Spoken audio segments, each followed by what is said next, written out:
الحمد لله رب العالمين والصلاة والسلام على خاتم الأنبياء والمرسلين إن الحمد لله نحمده ونستعينه ونستغفره ونعوذ بالله من شرور أنفسنا ومن سيئات أعمالنا من يهده الله فلا مضل له ومن يضلل فلا هادي له أشهد أن لا إله إلا الله وحده لا شريك له وأشهد أن محمدا عبده ورسوله اللهم صل على محمد وعلى آل محمد وصليت على إبراهيم وعلى آل إبراهيم إنك حميد مجيد اللهم بارك على محمد وعلى آل محمد كما باركت على إبراهيم وعلى آل إبراهيم إنك حميد مجيد ورضي اللهم عن الخلفاء الراشدين والصحابة أجمعين ومن تبعهم بإحسان إلى يوم الدين أما بعد والسلام عليكم wa rahmatullahi wa barakatuh. Mes sœurs, mes frères, soyez les bienvenus dans cet épisode parlant donc de notre vie, l'islam au quotidien. Nous remercions, nous louons Allah subhanahu wa ta'ala, nous revenons vers lui repentant, on ne saurait jamais le remercier comme il se doit. Le premier qui n'a pas de début, le dernier qui n'a pas de fin. L'apparent, le dominant sur toute chose, le subtil, le bien informé, le parfait.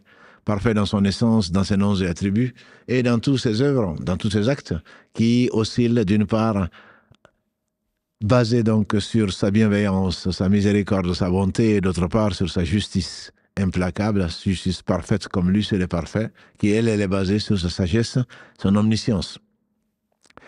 Nous le louons donc, nous le revenons repentant, nous lui demandons protection contre les conséquences de nos péchés. Et lui seul en sait le nombre, contre les tendances de l'âme. Celui qui Allah guide, nul ne saura l'égarer, celui qui est privé de sa guidée, nul ne saura lui trouver le droit chemin. J'atteste qu'il est donc le seul digne d'adoration. J'atteste la véracité de l'exemplarité de la prophétie de Muhammad ibn Abdillah. Qu'Allah bénisse le prophète, sa famille, ses compagnons, tous ceux qui les auront suivis dans le droit chemin nous fassent l'honneur, je dis bien l'honneur, d'en faire partie de cette belle compagnie. Et quelle belle compagnie! Donc, bienvenue dans ce jardin du paradis où on parle d'Allah subhanahu wa ta'ala, on se rappelle d'une partie seulement de ses bienfaits, et ses bienfaits cachés sont bien plus nombreux que ses bienfaits apparents. Alhamdulillah, la ni'mat al-Islam, gloire à Allah et tous les remerciements lui sont dus pour nous avoir guidés vers l'Islam, dont nous pouvons être fiers. Allah donne tout à tout le monde sauf la foi. Quand il la donne, c'est qu'il t'a choisi. Et donc, bienvenue également parce que c'est votre émission préférée des trois émissions, très intéressée par les questions qui vous intéressent, bien entendu, et qui intéressent également les autres. Mais avant de commencer, on va vous demander un peu de patience pour traiter ce également qui vous intéresse. Je veux parler du quiz. Quiz, ça vous a beaucoup intéressé. Aujourd'hui, vous êtes un peu moins nombreux, 1400, par rapport à 1800 ou 1900 les dernières fois. 1400, mais vous avez d'excellentes notes. En tout cas, la moyenne est de 14,4 et la médiane est autour de 15. Et vous avez en particulier été bon. Vous avez été bon dans les réponses, dans la mesure où il n'y a qu'une seule question vraiment qui laisse à désirer, entre guillemets, les réponses laissent à désirer. C'est la question numéro 7. Et donc, où vous avez été que 13% à avoir la bonne réponse. Et on la justifie, Inch'Allah. Et donc, dans ce quiz, on a parlé de la foi. La foi, en réalité, comme vous le savez, c'est la chose la plus importante. On avait déjà commencé les articles de foi, etc. Et là, ce sont des questions, est-ce qu'on a vraiment compris la foi? Et qu'Allah subhanahu wa ta'ala nous l'éclaircisse. On va aller assez rapidement. Et en m'excusant, premièrement, d'avoir oublié, je ne sais pas. En effet, dans l'islam, et comme on enseigne à nos enfants et aux plus grands, quand on ne sait pas, on n'a pas à mettre vrai ou faux, on ne sait pas. Et on se rappelle toujours cet imam Malik, qu'Allah lui fasse miséricorde, à qui on aurait posé 40 questions et qui n'a répondu qu'à 4 ans. Et donc 36 autres, il aurait répondu, je ne sais pas, la adhéré. Et c'est déjà une réponse, c'est déjà une science. Donc, il faudrait qu'on apprenne à ne pas répondre quand on ne sait pas. Et effectivement, là, nous avons oublié, manqué donc de vigilance, et donc nous avons oublié de mettre je ne sais pas. Première question donc, directement, la foi. La reconnaissance du Seigneur dans le cœur, l'affirmation de la reconnaissance du Seigneur par la langue, la conviction du cœur, la prononciation par la langue et les œuvres, bien entendu, c'est la troisième, en tout cas, le dogme, la conviction des savants de la Sunna et de la Jama'a. Vous avez été 88% à trouver la réponse, donc c'est la dernière, c'est la conviction par le cœur, et on avait donc traité cela, notamment dans la réalité de la foi, qui est donc notre série actuellement, que nous traitons le mercredi. Donc on s'est quand même permis de voir, si vous avez écouté, si vous avez suivi l'émission de mercredi, celui qui a suivi l'émission de mercredi doit normalement avoir de bonnes réponses, et j'en ai au moins quelques-uns qui ont eu 20 sur 20, et je vous félicite, alhamdulillah. Donc, la foi n'est pas qu'un acte du cœur, sinon, bien entendu, tout le monde est croyant, qu'on le veuille ou pas. Allah dit dans la sourate 39, verset 8. Et si tu leur demandais, verset 8, quand un mal frôle le fils d'Adam, il s'adresse à son Seigneur, sincèrement. Et Satan dit, mon Seigneur, il le savait. Pourtant, il était désobéissant. Il a été désobéissant, il l'est encore. Et également, même Pharaon. Moïse le dit, il sait très bien, Pharaon, que ça n'a été envoyé que par le Seigneur des mondes. Donc, ils le savent tous. Chacun d'entre nous le sait. C'est pour cela que personne n'aura l'excuse. Et par conséquent, ce n'est pas que le cœur. La langue, on verra. Il y a des gens qui le prononcent par la langue, mais en réalité, c'est pas dans le cœur. Ou alors, si les œuvres ne traduisent pas ça, c'est plutôt une secte qu'autre chose. Les gens de la Sunna et de la Jama'a disent que la foi, c'est un acte du cœur et c'est dans le cœur une iqrar, c'est une conviction du cœur et également le fait de le prononcer par la langue et les actes du cœur des membres, et y compris la langue.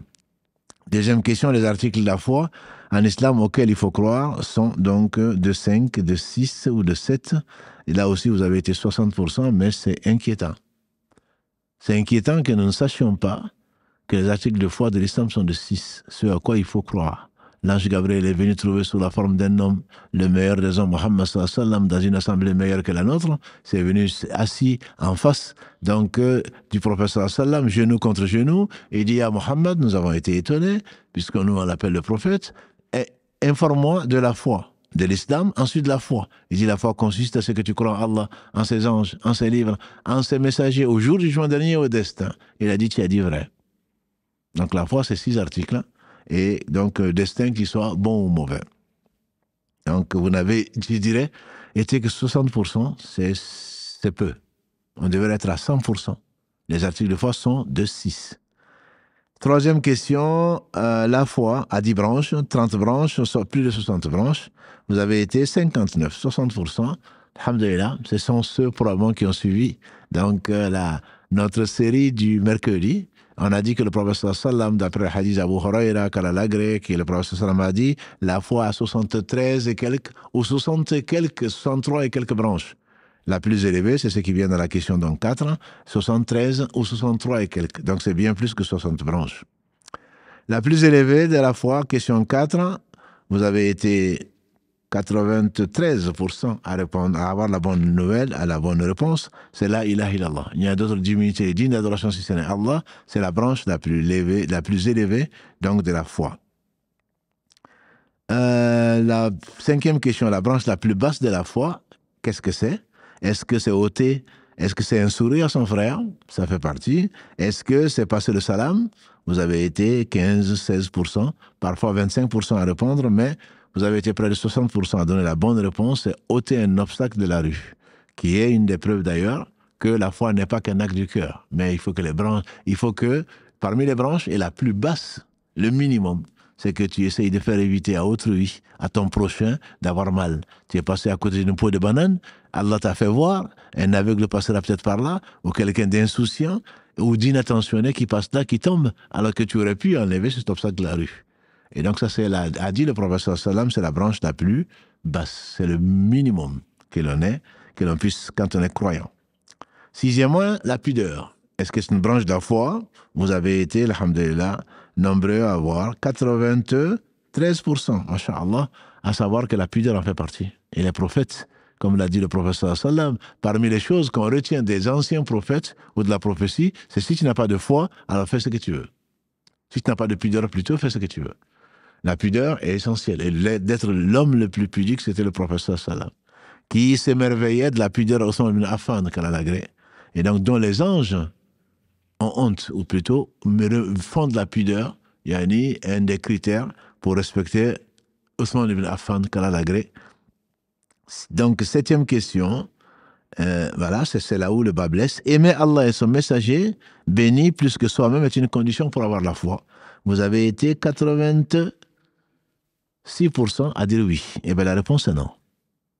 Ce n'est pas une condition. Si les articles de foi, ceux à quoi il faut croire, sont de 6, aimer le prophète sallam, bien entendu, tu n'arriveras au summum de la foi.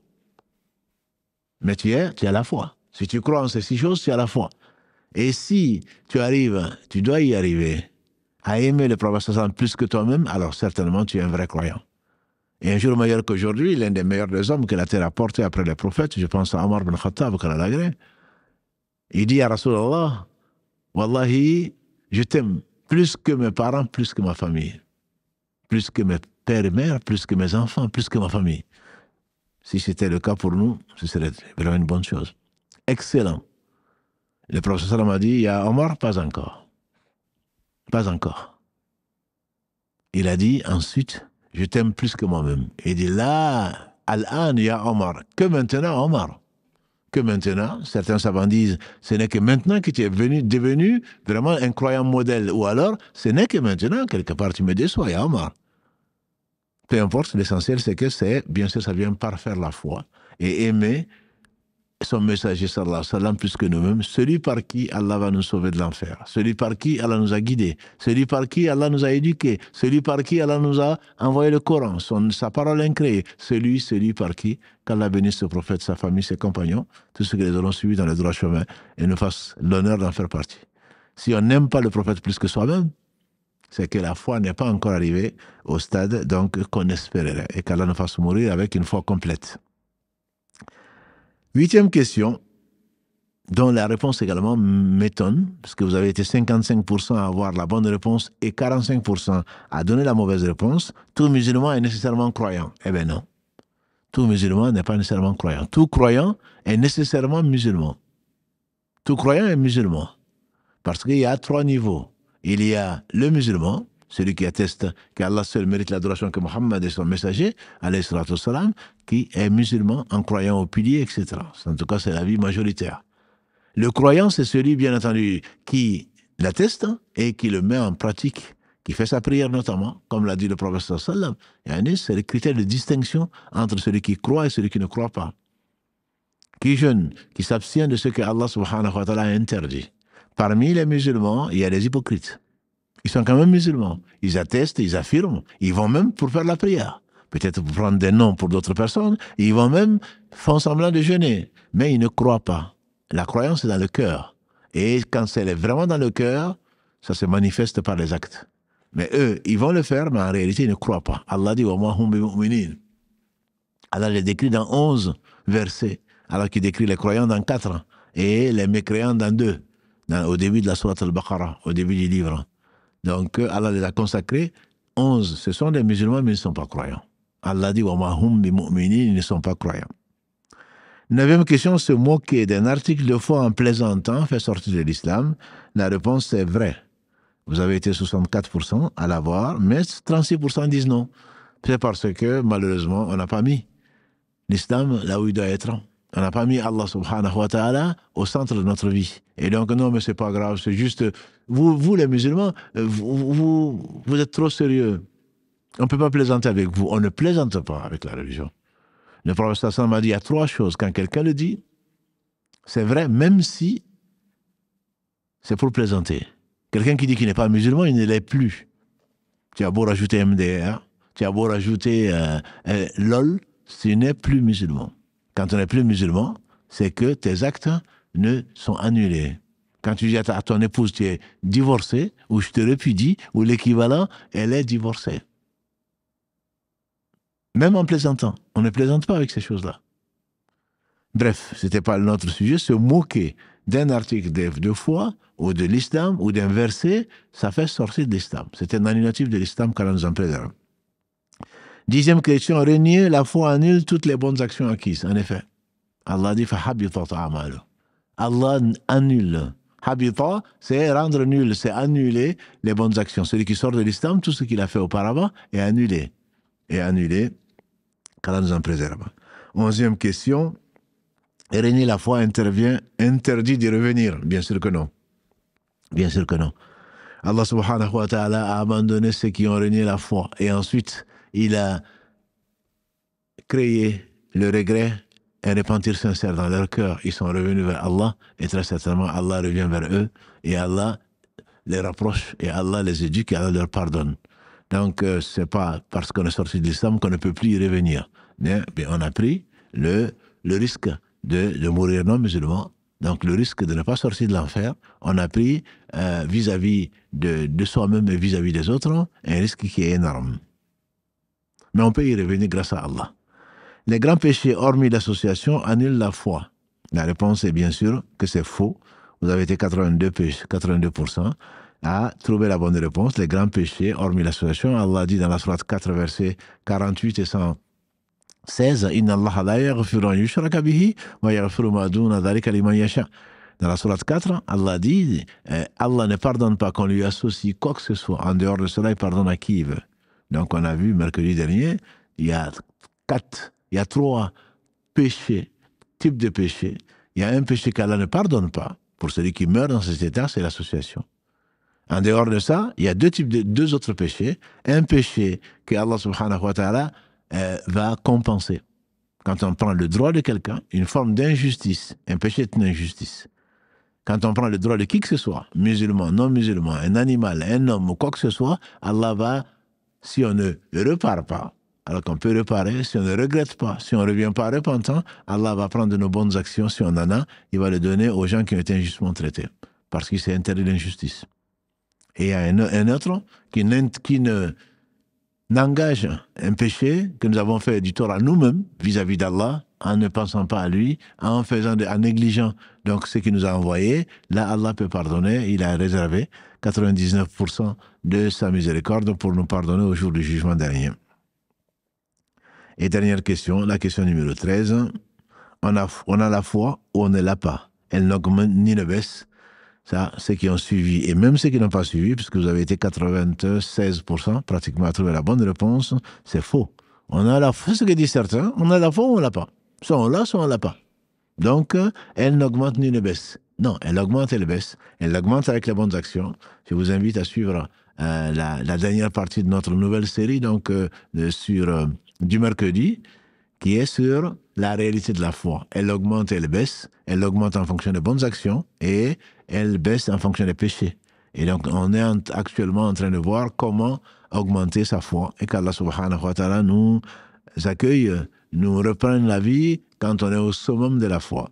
Avec l'amour du prophète sallam, l'amour d'Allah bien sûr, l'amour de son prophète sallam, l'amour des gens qu'Allah aime. Et l'amour des œuvres qu'Allah aime, on arrêtera alors ces œuvres-là pour bénéficier de l'amour d'Allah subhanahu wa ta'ala et qui nous fasse rentrer dans son paradis sans nous demander des comptes et avec une belle compagnie, la compagnie des prophètes, des véridiques, des martyrs témoins et également des gens de bien. Et qu'Allah bénisse Mohammed, sa famille, ses compagnons et tous ceux qui les auront suivis dans le droit chemin. Voilà donc pour ce quiz.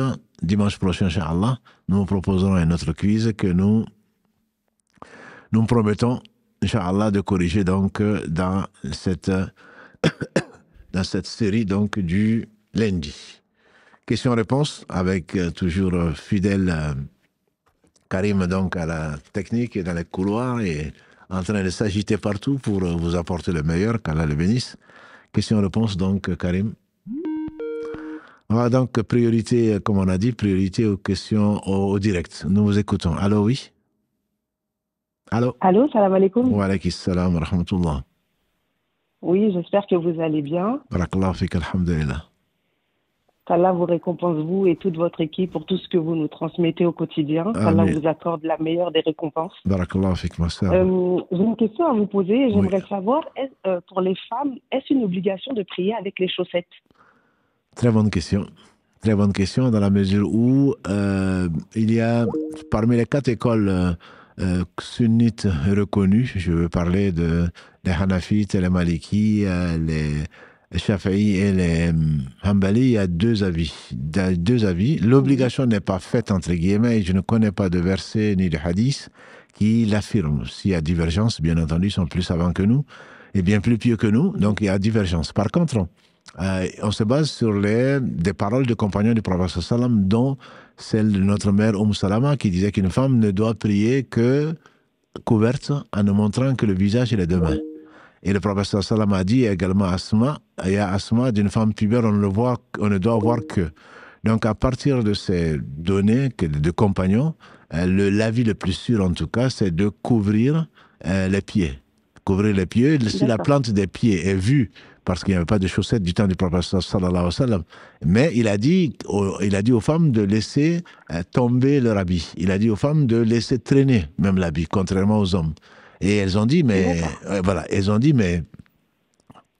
Donc l'extérieur est sale. Il dit la terre est pure et la terre purifie. Donc ça veut dire que au moins le dessus de leurs pieds était couvert. Et ensuite, quand elles font la prosternation ou autre, bien sûr, il se peut que voilà, qu'on voit les plantes, ça ne pose pas de problème. Par contre, le dessus doit être couvert, c'est l'avis le plus fort. D'accord. Barakallahu fik pour ta question qui concerne beaucoup de femmes, et je sais que notamment en Afrique et ailleurs, il y a beaucoup, même ici, puisque bon, la Méditerranée a été facilement traversée, et beaucoup de nos sœurs prient avec d'un plus en chaussettes. Je leur conseille très très fortement, sans rentrer dans la divergence des écoles, de ne pas prendre de risques. D'accord. Barakallahu fik. Allah yabarak fik, ma sœur.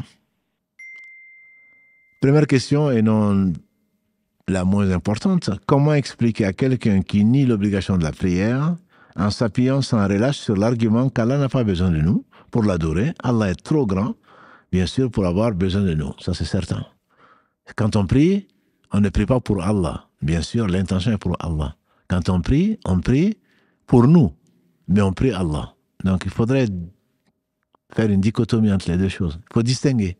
On prie Allah, mais on prie pour nous. La prière, comme dit Allah subhanahu wa ta'ala, verset 45 de la sourate 29, « Inna salata tanha anil fahsha'i wal munkar » Pour le jeûne, Allah n'a pas besoin de jeûne non plus. Il a dit « Ayyuha alladhina amanu, kutiba alaykum as-siyamu kama kutiba ala alladhina min qablikum la'allakum tattaqun » Il nous a instauré le jeûne pour qu'on soit pieux. C'est un moyen, la prière nous permet de nous rappeler Allah subhanahu wa ta'ala régulièrement. Le dhikr d'Allah, c'est ce pourquoi il a voulu que nous prions. Et donc, même dans la prière, comme dans le jeûne, comme dans le tawaf et tout le reste, c'est pour qu'on se rappelle Allah. Ce bas monde ne vaut pas grand-chose, mais aux yeux de beaucoup de gens, c'est énorme. Il court derrière, matin, midi, soir. Allah nous arrache de cette préoccupation, de cette semblance, de cette attirance pour les choses futiles. Allah nous arrache au moins 5 fois par jour. Et pour les plus pieux d'entre nous, beaucoup plus de fois. Et donc, c'est pour cela qu'il a instauré 50 prières par jour, qu'il a réduite à 5 prières. On aurait fait 50, ça aurait été certainement mieux pour nous. Et donc, la prière, quand c'est pour nous qu'on prie, ce n'est pas pour Allah. Allah n'a besoin de rien, ni d'ange, ni de prophète, ni de qui que ce soit. Et donc, c'est un faux prétexte et de quelqu'un pour dire cela. Combien de fois Allah dit « Wa aqimu salat wa atu zakat » Ibn Abbas, quand il a ainsi que son père, il dit que le prophète sallam, plutôt que Allah subhanahu wa ta'ala a fait 2 couples. Plutôt, il a 3 couples. Adorer Allah et être bienveillant avec ses pères et mères. Et l'autre couple, qui sont inséparables, c'est obéir à Allah, obéir au messager. Celui qui n'obéit pas au messager a désobéi à Allah. Et enfin, l'autre couple inséparable, c'est faire la prière et donner la zakat. Pour celui qui peut, bien sûr, qui remplit les conditions. Donc, prétexter qu'Allah n'a pas besoin de prière, c'est vrai. C'est une parole vraie, mais on veut par là du faux. On veut par là du faux. Allah n'a besoin de rien et tout a besoin d'Allah. Si nous prions pour nous-mêmes. Mais on le fait pour Allah subhanahu wa ta'ala. On prie Allah pour prier pour nous-mêmes et ce n'est certainement pas recevable. Et toute personne qui réfléchit un tout petit peu doit comprendre que c'est un argument qui est irrecevable et qui est faux. Allô, oui. Allô. Allô. Allô. Allô, oui. Oui, assalamu alaikum. Wa alaikum assalam wa rahmatullah. Oui, j'ai une question pour vous, cher. Oui, je vous écoute. Je voudrais savoir que dit l'islam par rapport aux dreadlocks. J'ai des dreadlocks et j'entends plusieurs personnes qui me disent que c'est pas bien dans l'islam et que les personnes qui ont des dreads, ça fait référence au Rastafari. Et que il y a un hadith qui disait que les personnes qui imitent un peuple, ils feront partie de ces peuples-là le jour de jugement, sachant que mon intention n'était pas justement de ressembler ces personnes-là. Et je voudrais savoir que dit l'islam là-dessus, s'il vous plaît. Ça dépend de l'origine. Effectivement, le hadith, il est authentique. Hein. Celui qui imite un peuple, plus exactement, celui qui imite un peuple en fait partie. Donc, c'est un des hadiths sur lesquels les gens se reposent pour les prénoms, pour autre chose, pour ne pas imiter les gens qui sont loin de l'islam.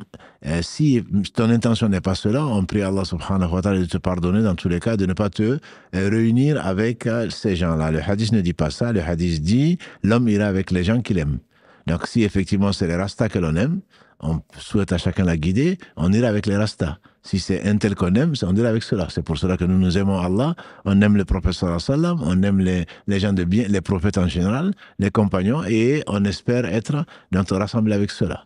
Maintenant, le dreadlocks, comme tu l'appelles, c'est pas quelque chose qui, conventionnellement, est quelque chose même de beau. Je suis désolé, je te vois pas, et c'est pas du tout pour te critiquer, mais c'est plus que de l'anticonformisme en réalité. C'est que ça fait distinguer dans l'islam, tout ce qui fait distinguer des autres n'est pas quelque chose de recommandé. Moi, je ne te dis pas que c'est interdit, mais si ça te fait ressembler aux femmes, et puisque dreadlocks, j'imagine que c'est avec des tresses ou pas tresses, et les gens trouvent ça pas propre. Or, l'islam, c'est le synonyme. L'islam est synonyme plutôt de la propriété, de l'hygiène, etc. Donc, si ton aspect, ton look repousse des gens, c'est quelque chose que tu dois abandonner. Même si ça te plaît toi-même, tu dois abandonner. Voilà, c'est tout ce que je peux te donner comme conseil. Après, ce qu'on t'a donné, peut-être c'était pas de la meilleure des façons. Le mieux, c'est très certainement de l'éviter. Et est-ce que je peux vous poser juste une dernière question, s'il vous plaît? Non, si vous pouvez rappeler plutôt, si ce n'est pas une question qui vous brûle les lèvres, si ça peut attendre mieux, parce qu'il y a beaucoup de gens qui attendent. D'accord, pas de souci. Alors, jazakallah khairan. Barakallah fik, mon frère, barakallah fik. Alors, une question écrite, donc, quand on prie, on ne récite pas la basmala, quand on récite la fatiha, sauf à la première raka, alors qu'Allah, tabaraka wa ta'ala, l'appelle les 7 versets. Alors, ça ferait que 6 versets. Non, Allah sait compter. C'est Allah qui a tout créé, et nous avons compté. Allah parle des 7 répétés plutôt. Ce n'est pas les 7 versets, c'est les 7 répétés. Les 7 répétés, l'unanimité des savants disent que c'est la fatiha.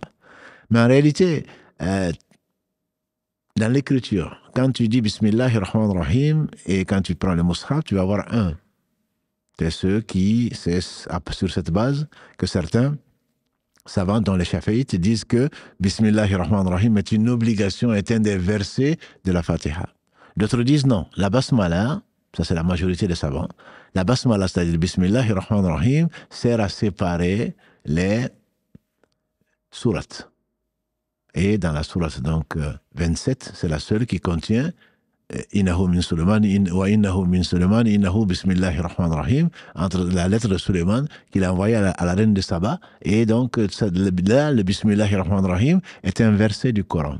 Ailleurs, ce n'est pas un verset du Coran pour la majorité des savants.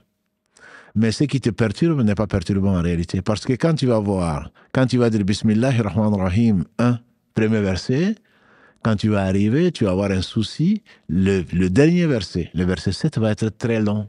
Parce que tu vas dire, Ihdina siratal mustaqim, tu vas prendre siratal ladhina an'amta alayhim ghayril maghdubi alayhim waladdallin, tout ceci va te faire un verset. C'est un des arguments pour dire, pour que les savants qui sont pour cet avis-là, que c'est 7 versets que le Bismillahirrahmanirrahim n'en fait pas partie, que dans le Coran, généralement, les versets ont la même longueur à peu près. Alors que quand tu dis Alhamdulillahi Rabbil Alamin, et Siratal ladhina an'amta alayhim ghayri maghdubi alayhim waladdallin, qui fait 2 fois, en général, la longueur des autres versets. Ça, c'est un des arguments pour dire que le Bismillahirrahmanirrahim ne fait pas partie, donc, de la basmala. Mais si tu mets Bismillahirrahmanirrahim comme de la Fatiha, je disais, si tu mets Bismillahirrahmanirrahim comme le premier verset, tu vas tomber à 7 versets. Mais quand tu commences Alhamdulillahi Rabbil Alamin comme premier verset, qui est l'avis le plus fort des savants. Tu vas dire Rahman Rahim, deuxième verset. Maliki Yawmiddin, troisième verset. Iyaka na'budu wa iyaka nasta'in, quatrième verset. Ihdina siratal mustaqim, verset 5. Siratal ladhina an'amta alayhim, verset 6.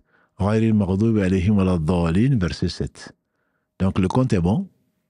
Quand tu commences Alhamdulillah, et voilà, tu as 7 versets. Donc ça dépend soit tu regroupes les 2 derniers versets en faisant un seul verset 7, auquel cas tu prends Bismillahirrahmanirrahim comme premier verset, ou alors tu le fais comme cela.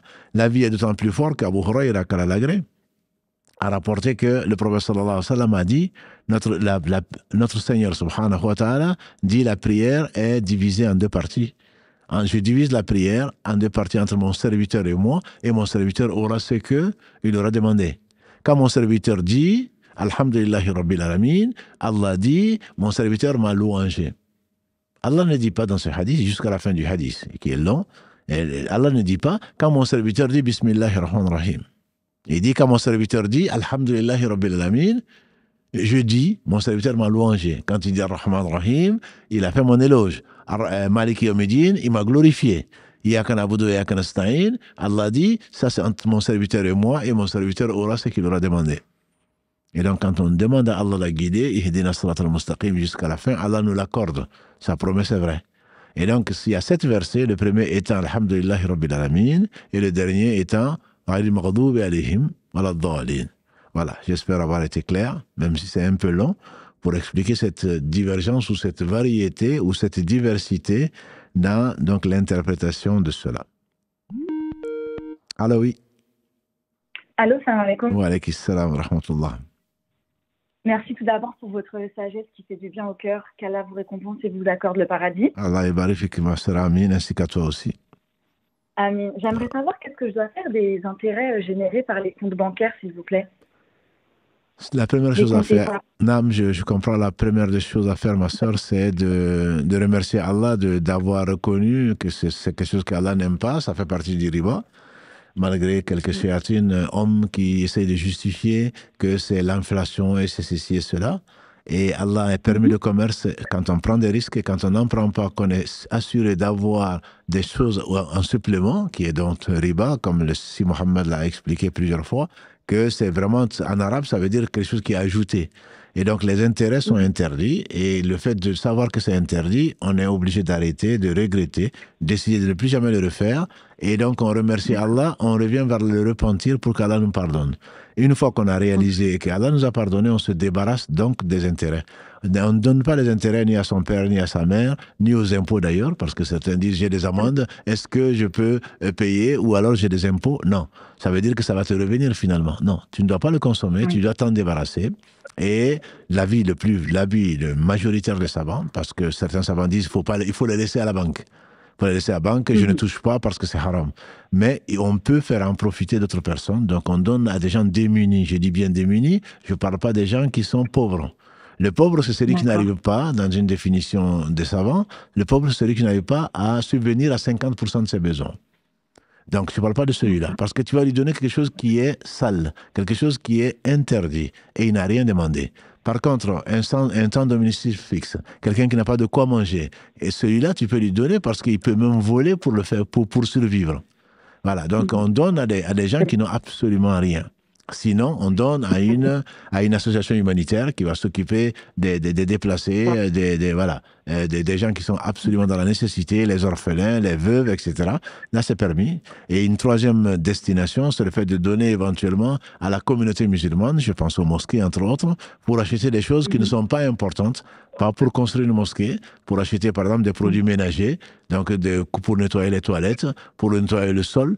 Bon, on dit que c'est permis de les donner à ce niveau-là, mais en précisant bien sûr, quand on donne à la mosquée, on précise que ce sont des intérêts. Mais quand on donne à quelqu'un, on n'a pas besoin de lui dire ce sont des intérêts donc, que je te donne, parce que ce serait dévaloriser la personne. Ça, on n'est pas obligé de le dire, je ne conseille même pas de le dire. D'accord, très bien. Barakallahu fik pour la réponse. Allah yabarik. Et qu'elle la facilite pour la suite. Jazakallahu khairan, barakallahu fik. Salam alaikum. Salam wa barakatuh. Une question, les enfants ont-ils des droits en islam? Bien sûr. Allah, tout ce qu'il a créé, il a donné des droits. Et les enfants ont des droits tels que le père sera interrogé sur les droits des enfants, et notamment de son éducation. Le fait de lui avoir choisi un bon père et surtout une mère excellente. Et je vous ai souvent parlé de l'importance d'une femme qui est pieuse. Donc ça, c'est un de ses droits, c'est de lui donner un beau nom. C'est également, c'est bien sûr de subvenir à tous ses besoins matériels. C'est de l'aimer, c'est son droit. Combien d'enfants, et je reçois, Allah seul sait, combien de gens se plaignent du fait qu'ils n'ont pas été aimés dans leur famille. Et ça les a traumatisés. Et ça s'émet de la haine entre les frères et les sœurs, etc. Bien sûr que les enfants ont des droits dans l'islam. S'il y a quelqu'un qui a bien des droits, après Allah, c'est bien les enfants. Après père et mère.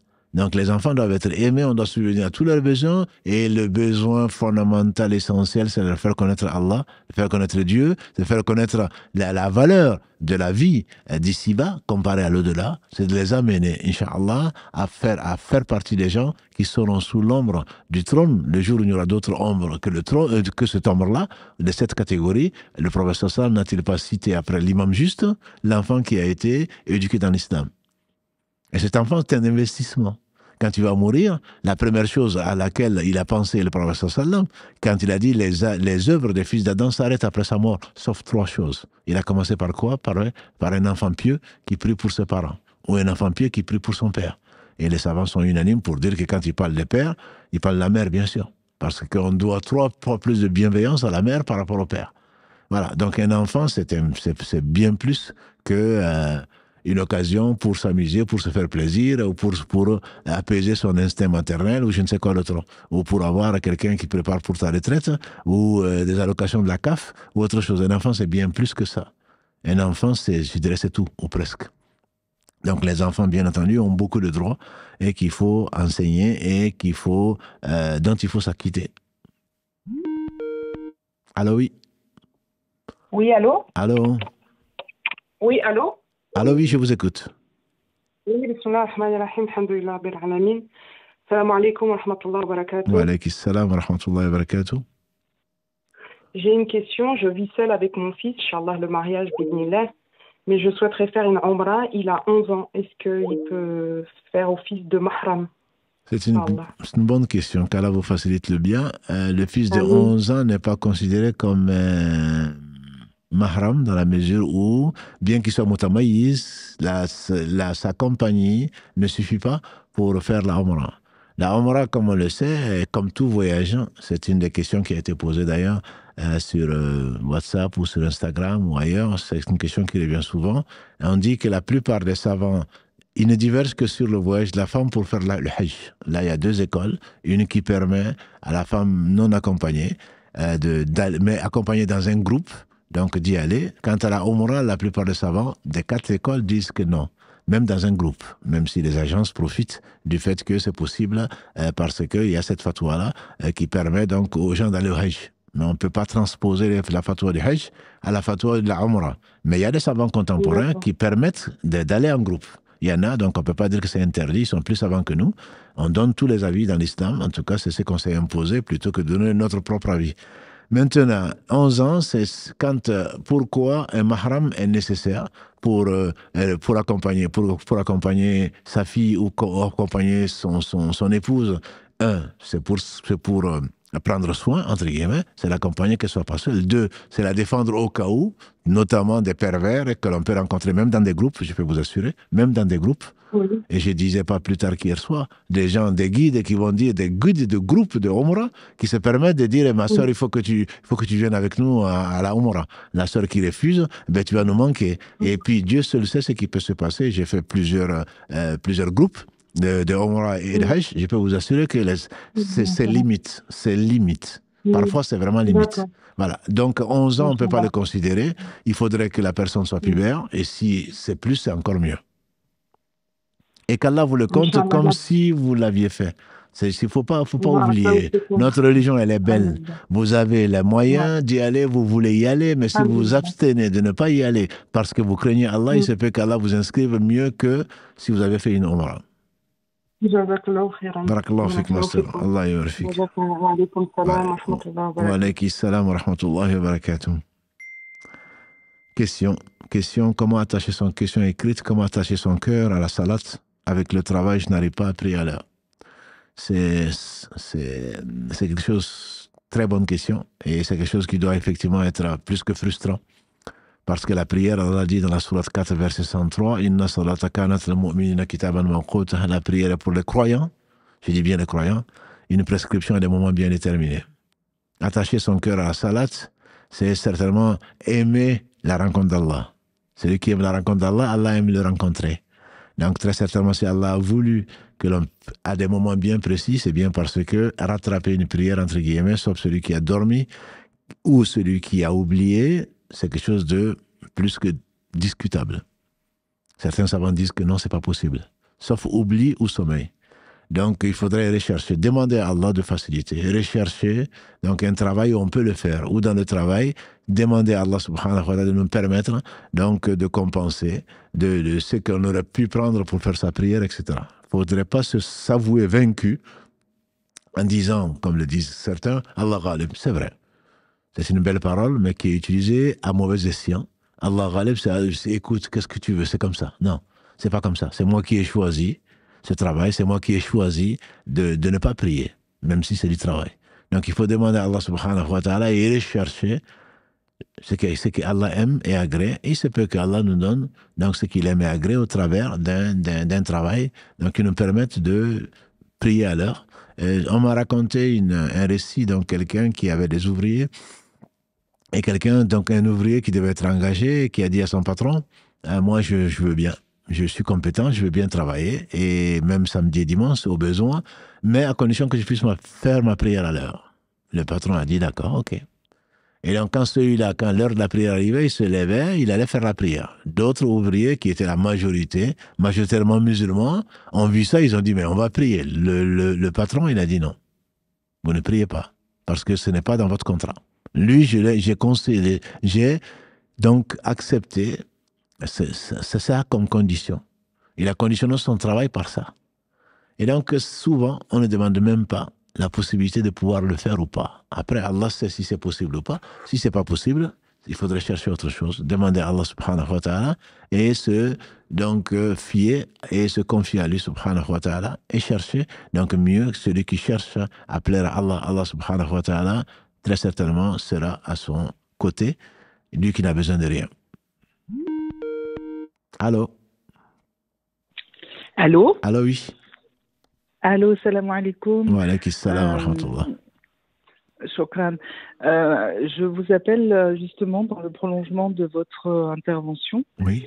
Parce que justement, moi, je suis enseignante et je fais toujours la prière de Dhuhr avant la reprise de mon cours. Oui. Sauf que cette prière, je la fais dans un endroit qui n'est pas propre et debout. Et je voulais savoir si c'était accepté ou pas. Qu'Allah vous bénisse, ma soeur, parce qu'il y en a qui sont au chômage et qui ne font pas la prière quand même. Donc, travaillant... Non, mais je vous assure, c'est ça. C'est peut-être pour que les gens comprennent l'importance. Malheureusement, je dis, combien de fois, y compris cette année, venant de la Mecque, à la Mecque, il y a des gens qui ne font pas la prière. Et pourtant, une prière là-bas, c'est 100 000 fois une prière ailleurs. C'est pour dire que nul n'aura d'argument chez Dieu. Ce que je peux vous dire, c'est qu'il faut prier. C'est tout ce que je peux vous dire. Est-ce que c'est accepté? C'est Allah seul qui sait. Allah a permis aux compagnons du prophète sallam, ce qu'on appelle la salat al-khawf, même quand ils sont en train de faire la guerre, qu'il fallait quand même faire la prière. J'insiste, on me le reproche parfois. Ça fait 50 ans, alhamdoulilah, que je vis dans cette société, que je la connais. Voilà. Donc, je ne nie pas que c'est difficile. Je ne nie pas, mais je dis simplement que celui qui aime Allah, nécessairement aime sa rencontre. Et Allah jugera tout un chacun. Je ne suis pas là pour juger qui que ce soit. Et je prie Allah subhanahu wa ta'ala qu'il fasse de la prière la prunelle de mes yeux, comme ça a été la prunelle des yeux du prophète sallallahu alayhi wa sallam. Et comme on a dit au début de l'émission, la prière, Allah n'a besoin de rien. Donc, il faut essayer, il faut prier. Il faut prier. Par contre, il y a des règles, c'est qu'il ne faut pas prier avant l'heure. La prière avant l'heure n'est pas acceptée. Ça fait partie des conditions de validité de la prière. L'entrée de l'heure. L'entrée de l'heure est une condition. Parce que je suis en cours, en fait. Le cours va prendre à 13h. Je ne dis pas le contraire, mais l'entrée de l'heure, si vous priez avant l'heure, vous avez fait une prière qui est surrogatoire, vous n'avez pas fait une prière qui est obligatoire. Mais vous, devinant votre amour pour la prière, Allah va vous ouvrir une porte. Ça, je suis convaincu. Après, pour moi, c'est les savants qui disent non, il faut prier debout. Pour ceux qui sortent même dans leur voiture pour aller prier assis, moi, je ne peux pas dire qu'on ne peut pas le faire. Quand on est bien sûr, quand on peut se tenir debout, il faut le faire debout. Quand on ne peut pas, il faut le faire assis. Quand on ne peut pas, il faut le faire couché. Donc ça dépend de la condition de tout un chacun. Il se peut que votre prière soit multipliée par 100, 1000 par Allah subhanahu wa ta'ala par rapport à une prière ailleurs. Donc on n'est pas là pour juger, je dis simplement c'est important. C'est important et faites tout ce que vous pouvez pour pouvoir satisfaire Allah qui n'a besoin de rien. Voilà. Donc si vous ne pouvez pas vraiment faire autrement que de prier debout, ben vous priez debout. D'accord, voilà. Merci beaucoup. Et qu'Allah vous assiste et vous facilite son adoration, ma soeur. Shukran. Barakallahu fik. Barakallahu fik. Laskoum Jannah pour tout ce que vous nous apportez. Amin. Merci. Et avec vous, Inch'Allah. Inch'Allah. Inch'Allah. Au revoir. Comment soigner son mauvais caractère et apaiser son âme dû au passé difficile? C'est sûr que on n'a pas le même caractère, le mauvais caractère. Si tu le sais toi-même, mon frère ou ma soeur, c'est qu'il faut le soigner. Le meilleur, celui qui sera le plus proche du prophète sallam, celui qui a le meilleur comportement. Et les meilleurs hommes sont les meilleurs avec leurs épouses. Donc le bon caractère, ce n'est pas, on peut pas, le mauvais caractère plutôt, on ne peut pas le justifier par un passé, par de la psychologie, par être orphelin, parce que dans mon passé j'ai subi des injustices. Oui, il y en a d'autres. Le prophète sallallahu alayhi wa sallam, je le répète encore, est né orphelin. Il n'a même pas connu son père. Il n'a même pas aperçu. Voilà. Donc le passé, je le conçois, peut et nous influence, ça fait partie du destin, mais ça ne justifie pas un mauvais comportement. Le mauvais comportement, Allah ne l'aime pas. Et le prophète, alayhi salatu wassalam, il a dit, je n'ai été envoyé que pour parfaire le comportement, ou le bon comportement.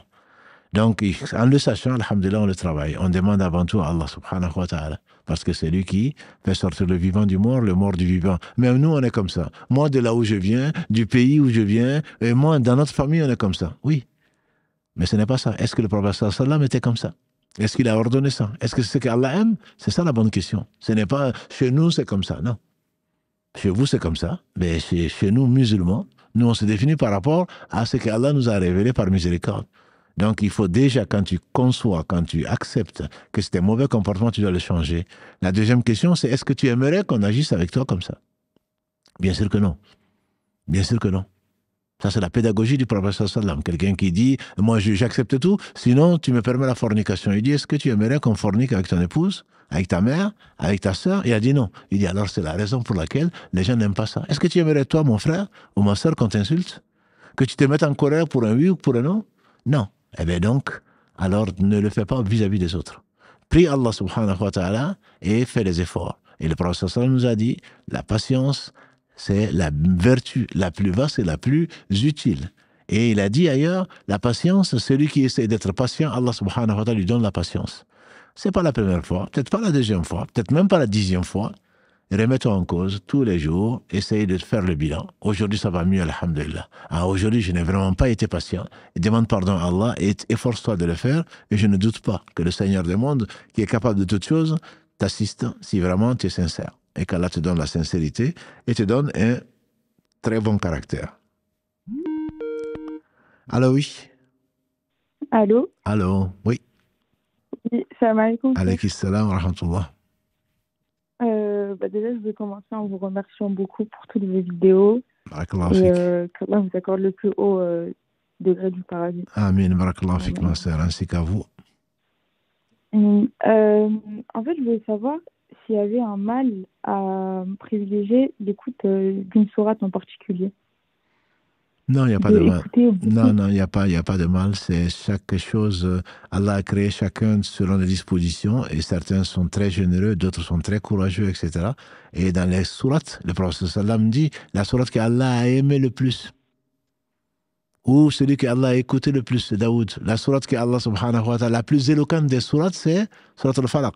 Contrairement à ce qu'on peut penser. La sourate la plus grandiose, le verset le plus grandiose plutôt, c'est le verset Ayatul Kursi, 255, la sourate al-Baqarah. Non, on peut avoir une préférence. Ça c'est une question de cœur, une question de sensibilité. Et si on sait que cette sourate nous fait pleurer, nous fait penser à l'au-delà, nous fait aimer Allah, ben, il ne faut surtout pas se gêner de l'écouter. Non, il n'y a pas de mal. Il n'y a pas de mal, mais on ne peut pas dire non, cette sourate, je ne l'aime pas du tout. Non, ça non. Parce que c'est la parole d'Allah subhanahu wa ta'ala. Ou certains, au bled en particulier, disent non, la sourate 111, il ne faut pas l'écouter. C'est interdit, il ne faut pas la réciter. Tabati yada abi lahabin.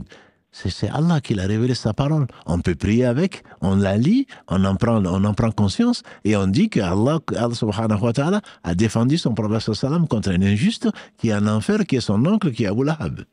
Voilà, donc on ne peut pas dire je n'aime pas telle sourate, mais que j'aime particulièrement ce verset, ou j'aime particulièrement cette récitation, ou j'aime particulièrement cette sourate, il n'y a aucun mal à ma connaissance. Profitez-en. Ok.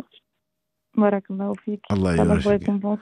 Barakallahu fik. Assalamu alaikum. Salam wa barakatuh.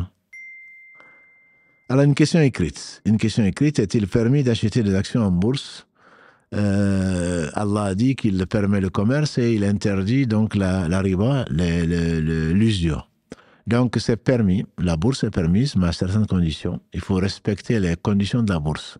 La première chose, c'est qu'il faut que là où tu investis soit licite, bien sûr. C'est pas tout qui est licite. Et donc, tu dois investir, sinon, tu prends les péchés, même si tu ne savais pas. Tu te dois. Omar ibn Khattab, quand à la guerre, on dit qu'il passait dans les marchés de Médine et il chassait de Médine, du marché plutôt, les personnes qui ne connaissaient pas les règles. Les personnes ne connaissaient pas les règles donc du commerce. Tant qu'on prend des risques, dans l'islam, c'est permis. Quand on prend des risques, l'islam, c'est permis. Et donc, tu peux investir dans ce qui est permis. Je ne sais pas faire de publicité, mais il y en a beaucoup. Et tout est permis sauf ce qui est interdit. Tant qu'il y a un risque que tu gagnes ou que tu perdes, c'est quelque chose de permis. Et quand c'est les produits usuriers, entre guillemets, comme l'or, comme l'argent, etc., il faudrait également respecter, ça c'est beaucoup plus difficile en bourse, il faudrait respecter, à savoir, de main en main, de façon simultanée, pour ne pas spéculer dessus, etc. Donc ça, je ne te conseille pas, parce que de main en main, je me demande, il faut que ce soit instantané. Si tu as les moyens de le faire, tu le fais. Mais sinon, on ne peut pas dire que ce soit interdit. Alors, plutôt question écrite. Donc, les vaccins avec des protéines animales sont-ils à éviter? Les vaccins avec les protéines animales, je ne sais pas de quoi tu parles. Moi, j'ai travaillé en pharmacologie pendant 40 ans ou presque. Les vaccins ne sont pas extraits des animaux. On peut cloner, effectivement, une protéine, mais on l'exprime généralement dans des bactéries ou dans des virus pour pouvoir l'exprimer, la purifier. Et l'avis que je connais d'un point de vue islamique, c'est tout ce qui est exprimé et qui a perdu le goût, l'odeur et donc les caractéristiques originales, y compris la gélatine d'ailleurs, même si je n'en mange pas spécialement, c'est permis. Et donc, ce n'est pas parce que c'est d'origine animale, on ne l'extrait pas de l'animal, en fait, on extrait le gène qu'on va faire exprimer dans une bactérie, à ma connaissance, c'est permis, ou dans un vecteur. Donc, pour pouvoir ensuite l'extraire, c'est bien plus économique, et c'est bien plus propre, c'est bien plus facile. Voilà, donc l'industrie pharmaceutique, bien sûr, pense à son intérêt, et de ce point de vue, à ma connaissance, c'est permis. Lire des romans contenant de la magie nous fait-il tomber dans le shirk? Si tu tombes pas dans le shirk, en tout cas, tu t'en approches. Qu'est-ce que tu vas chercher dans la magie? Les magiciens sont des associateurs. Les magiciens, sauf ceux que Allah subhanahu wa ta'ala a ramenés vers lui, et on en parlait encore avant-hier, le magicien yéménite Daoud, voilà. Et les magiciens donc de Pharaon, ils sont dans l'enfer, sauf ceux que Allah a guidés, comme ceux-là qui sont cités. Donc, pourquoi aller chercher des romans? Ça te rapproche en tout cas. Et que tu dises, non, je n'y crois pas, c'est juste pour rigoler, mais en pleine prière, Satan va te les amener, ces images et le reste. Tu n'y crois pas certainement. Ça va te perturber et tu as perdu du temps. Tu aurais mieux fait de profiter de ta vie en te rappelant Allah subhanahu wa ta'ala, en écoutant le Coran, en aidant les autres plutôt que de passer ton temps pour diversifier, pour te détendre. Toi, tu as besoin de romans où on parle de magie. Alors que la réalité, elle est là, elle est réelle. Et je veux dire, la réalité, elle est concrète, elle doit t'inspirer. Et si tu veux méditer, si tu veux faire tout ce que tu veux, Allah t'a exposé ces signes dans les univers et en toi-même. Tu n'as pas besoin de romans, de magie pour cela. En tout cas, c'est mon conseil. Allô, oui. Allô. Allô. Oui. Salam alaikum. Alaykum salam wa rahmatullah. Déjà, je vous remercie de m'accueillir. Avec et plaisir. qu'Allah vous accorde le plus haut degré du paradis. Amin. Barakallahu fik. Écoutez, j'ai une question au sujet du Hajj. Oui. Alors, j'ai ma fille qui veut partir au Hajj, Inch'Allah. Inch'Allah. Et ce que je voulais savoir, est-ce qu'on est obligé d'informer toute la famille qu'elle parte au Hajj? On est obligé de les informer? Non, c'est une tradition, c'est quelque chose qui est conseillé parce que le Hajj, on le voyait encore hier soir, on est en train de traiter un livre qui s'appelle la prière du voyageur. du Cheikh Kahtani, que je conseille même aux pèlerins. Et Inch'Allah, on va faire une émission spéciale, je pense que c'est le 5 mai, sur l'avant-Hajj, et on va essayer de développer, on vous le dira Inch'Allah, et on va essayer de répondre également à vos questions. Donc c'est quelque chose qui est conseillé parce que le voyage, et comme je disais, nos ancêtres, même pas aussi loin, nos grands-parents, faisaient le pèlerinage parfois à cheval ou parfois même à pied. Ils le faisaient en 1 ou plusieurs années. Et donc quand on quittait avec peu de certitude de revenir. Et donc, il était bon de demander pardon aux gens, il était demandé de dire adieu aux gens, on le reverrait peut-être pour la dernière fois, etc., etc. Donc, c'est ce qui a fait finalement, c'est pas une obligation du tout. Et comme quand on va au Hajj, au retour, on espère vraiment avoir été purifié comme le jour où notre mère nous a mis au monde, alors on espère demander pardon aux gens, parce qu'Allah pardonne, sauf si on doit aux gens. Si on doit aux gens, Allah ne pardonne pas. Donc, c'est dans cette optique qu'il est conseillé de demander pardon à tous les gens qui nous ont fréquentés, que l'on peut voir. De là à faire des fêtes, comme on le fait pour rassembler tout le monde, manger ensemble, demander pardon à tout le monde, avertir tout le monde qu'on y va, il y a un gros danger. Premièrement, c'est de l'ostentation. On va peut-être, pour que tout le monde sache que ma fille va au Hajj, tout le monde sache que je vais au Hajj, ça, il y a un gros risque. Et s'il y a de l'ostentation, on sait qu'Allah ne l'accepte pas. Et deuxièmement, c'est devenu coûteux, mieux vaut donner son sadaqa à des pauvres plutôt que d'organiser tout ceci. Donc, c'est sûrement pas une obligation. Par contre, que l'on voit voilà, c'est pas une obligation. Par contre, on se doit de faire le bilan et de voir à qui on doit quelque chose, que ce soit matériellement, que ce soit spirituellement, que surtout qu'on ait fait des péchés, que l'on reconnaît des injustices, il faut essayer de les réparer avant d'y aller, de crainte que Allah n'accepte pas le Hajj. D'accord, voilà. Je me suis posé la question, est-ce qu'on est obligé de faire un repas? Parce que nous, on ne veut pas faire de repas. Ne le faites pas, ne le faites pas. Mais vous allez être critiqué, mais ne le faites pas. Voilà. Mais par contre, pour demander pardon, je lui avais dit, voilà, il vaudrait mieux quand même le dire à ta famille pour demander pardon au cas où. Pas seulement sa famille, toute personne avec qui on a eu des interactions. Donc, il se peut qu'on ait travaillé, que si on est employé ou employeur surtout, qu'on ait fait de l'injustice, qu'on ait pris le droit de quelqu'un, son voisin, etc. Ça, c'est très, très, très important. Donc là, les gens avec qui on a été en interaction, il est bon de dire, je vais m'absenter, pas forcément même dire, je vais m'absenter peut-être pour un certain temps, et Dieu seul sait si on va se revoir. Je te demande vraiment pardon au cas où je t'ai fait du mal, et j'en suis vraiment désolé. Et si je te dois quoi que ce soit, surtout, dis-le-moi pour que je le répare, etc. C'est ce qu'a fait le prophète sallam avant de quitter ce bas monde. Il a présenté son dos, il dit, voici mon dos. Voici mon dos, si j'ai frappé qui que ce soit, qui se venge. Et si je dois à qui que ce soit, donc qui me le dise. Quelqu'un a dit, oui, effectivement, tu me dois 10 dirhams. Il a été, ou comme le dirham, il a été chez lui, il a ramené ça et il lui a donné. Voilà, donc il faut vraiment, on prie Allah qu'il nous rappelle alors qu'on ne doit rien à personne d'autre qu'à lui. Exactement. Barakallahu fik. Vous avez vraiment bien répondu à ma question. Alhamdulillah, barakallahu fik. Ne nous oubliez pas dans vos prières, Inch'Allah. Dans les deux, Inch'Allah. Inch'Allah, barakallahu fik. Salam alaikum. Wa alaykum salam wa rahmatullahi wa barakatuh. Une question écrite, est-il obligatoire de réunir le Maghreb et l'Aïcha sur les heures d'été si notre mosquée le fait? Non, on n'est pas obligé. Le regroupement de la prière est, dans certaines conditions, parfois plus que sunna, très recommandé à Arafat, à Muzdalifa le soir, le Maghreb et l'Aïcha. Le prophète l'a fait, donc c'est la meilleure des conduites à faire. Et on peut le faire quand il y a, à la mosquée en particulier, quand il y a des intempéries à cause de la météo, etc. Mais le faire tous les soirs pour question d'horaire, c'est quelque chose qui est plus que discuté. Justement, le regroupement se fait exceptionnellement. Celui qui travaille et qui sait que le Asr va sortir et celui qui rate la prière de Asr sans raison, sans oubli ni contrainte, j'entends par là, on est menotté, celui qui ne fait pas le Asr, il n'a pas oublié, celui-là, c'est comme s'il avait perdu, il n'a pas fait l'Asr jusqu'au coucher du soleil, c'est comme s'il avait perdu sa famille et ses biens.